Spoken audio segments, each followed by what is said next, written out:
మున్సిపల్లో రెండో రోజు కూడా బీఆర్ఎస్ బీజేపీ కౌన్సిలర్లు హాజరు కాకపోవడంతో కోరం లేక అధికారులు సభను మళ్లీ వాయిదా వేయవలసి వచ్చింది. ఖానాపూర్ అభివృద్ధికి మాజీ డీసీ అధ్యక్షుడు పైడిపల్లి రవీంద్రరావు అడ్డుకుంటున్నారని ఖానాపూర్ ఎమ్మెల్యే బుజ్జు పటేల్ మండిపడ్డారు. ఆయన చెప్పిన విధంగానే బీఆర్ఎస్ పార్టీ నాయకుడు జాన్సన్ నాయక్ వింటున్నారన్నారు. దమ్ముంటే ధైర్యం ఉంటే సభకు హాజరు కావాలని మీరంతా కలిసి రావాలని హెచ్చరించారు. ఖచ్చితంగా ఖానాపూర్ పీఠంపై కాంగ్రెస్ పార్టీ నాయకుడే చైర్మన్ అవుతాడని ధీమా వ్యక్తం చేశారు. ఖానాపూర్లో ఇక ముందు దొరల పెత్తనం సాగనివ్వమని హెచ్చరించారు. బీసీ మైనారిటీ ఎస్సీ ఎస్టీ 4 పిల్లర్లుగా కాంగ్రెస్ పార్టీకి మా కౌన్సిలర్లు గెలుపొందారన్నారు.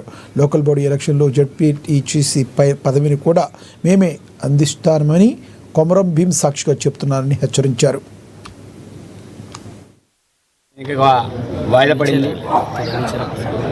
నేను అనుకున్న ఈరోజు కూడా గుంపుగా వస్తారనుకుని ఆ గుంపు లేదు, ఏ గుంపు కూడా లేదు. ఈరోజు నేను కేటీఆర్ గారికి కేసీఆర్ గారికి విజ్ఞప్తి చేస్తున్నాను.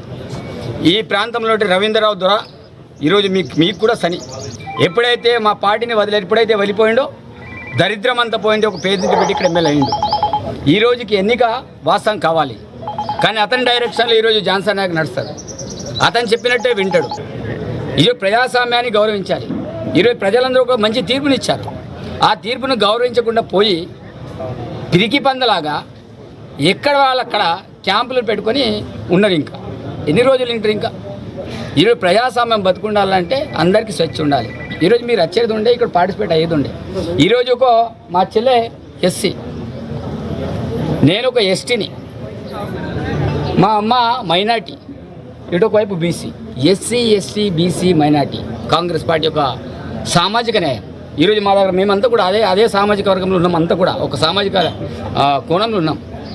గుంపుగా వచ్చిన చైర్మన్ అనేది కాంగ్రెసే, సింగిల్గా వచ్చిన కాంగ్రెసే చైర్మన్. మళ్ళా బండ మీద రాత రాసి పెట్టుకోండి. బెడమ బొజ్జున్న రోజులు ఇక్కడ ఉన్న దొరల యొక్క పెత్తనాన్ని నడవనీయ.